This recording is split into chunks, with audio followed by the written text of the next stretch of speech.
Handsome Homebuyer here, and on today's educational vlog, we're going to be pulling out the crystal ball to talk about 2022 and beyond and how to prepare in 2021 so you can take advantage of 2022. All right, getting ready for 2022. The most important part about 2021, making some money, yes, staying afloat, but the most important part of 2021 is getting ready for 2022.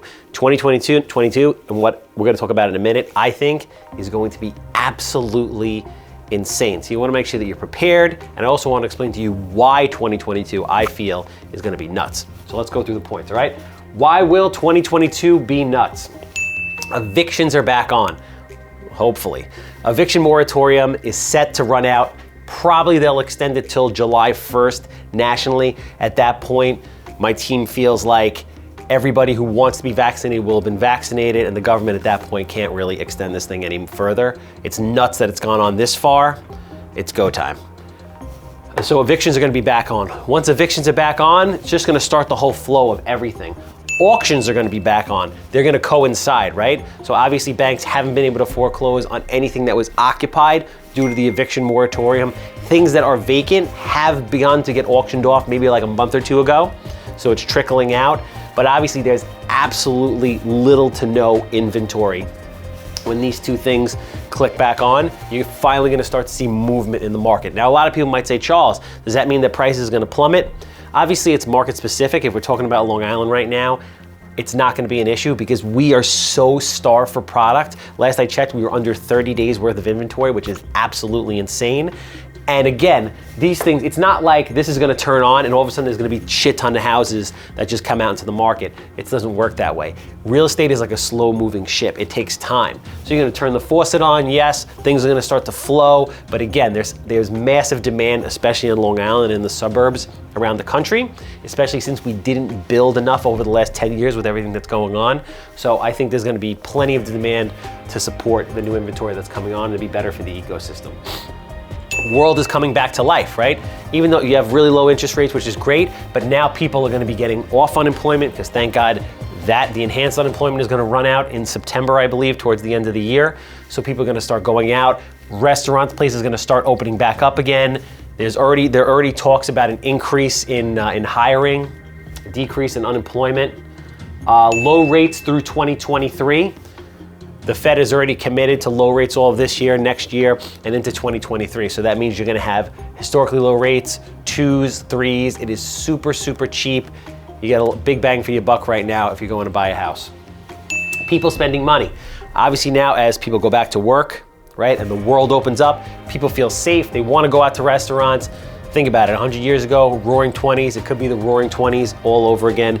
History always repeats itself. People are gonna wanna go out, they're gonna wanna go on vacation, they wanna go to restaurants, money starts flowing, people start spending, people start making money, people feel confident that money's gonna be coming in, so they feel comfortable spending it, and it just turns and moves. Plus we're coming out of historically what is the minor recession of 2 years. You usually go 2-year recovery, 8-year recovery, 2-year recovery, 8-year recovery. We're coming out of the 2 years. We're gonna slingshot into the next recession, which I think is gonna be about 4 years down the road, but that's a time for another video.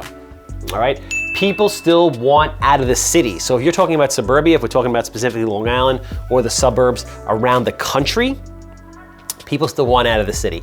I was in the city over the weekend. It is starting to have a little bit more of a pulse. People are out. I don't know if people are really coming back yet, but again, that's gonna take time. Real estate, slow moving ship. So people are still, they want cheaper properties, they want more room, they don't want to have to deal with something like that. I mean, Corona is still fresh in everybody's mind.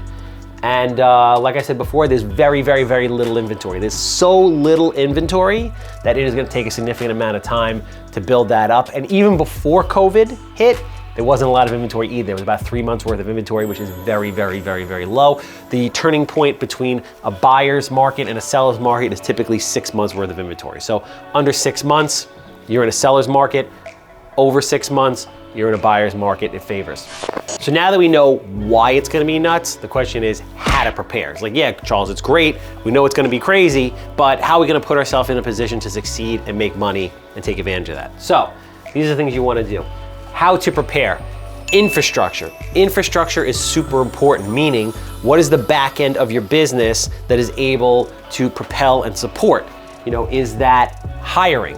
Is that increased office space? Is that a CRM? Is that new standard operating procedure? What is that? Or is it all of the above? Make sure you have that tight and ready to go, because obviously as business comes in, you have to be prepared to handle it. You don't want all the business to rush in and then you're not able to handle it, right? So obviously there's always this balancing act back and forth, but you want to always be thinking 3, 6, 9, 12 months, 3 years, 5 years. You always want to have that short and long-term plan. Okay, education, super important. Like I'm always telling people, market's not ready, or the market's overinflated. Get an education, learn now, so when the market has a downturn, which it will, it always does, you're ready to ride that next wave. Now I'm sitting here telling you, it's April, Levy, what day is it? April 4th? It's April 4th. 2022 is gonna be nuts. Make sure you spend the next 9 months getting your shit together so that you're ready for next year. If you don't have any excuse. I'm telling you here right now. Marketing. Marketing is key.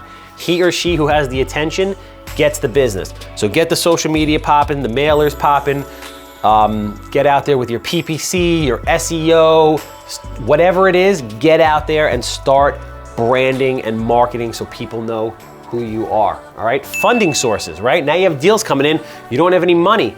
Put together a private placement, a private, Handsome, whatever. You know what I'm talking about.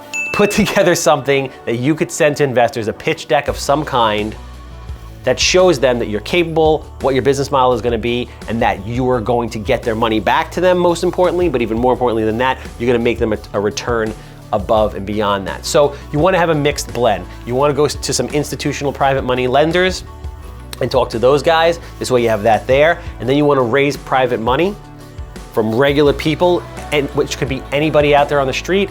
I have a video on exactly how to do that. You should totally check that out. Great resource. Get your funding together, and then your relationships. Now, relationships is super broad. Relationships can be for construction, they could be for deal flow, they could be attorneys, they could be anything, but make sure you lay out a comprehensive plan of subcategories within these categories to prepare yourself for when the shit hits the fan towards the end of this year into next year, right? As always, I appreciate you guys watching. If you got this far, I'd really appreciate the like, ring the bell. Always leave comments. We want to know your feedback. Did you like the video? Did you not? What other kind of topic would you like us to talk about? And we'll see you next week for the next educational vlog.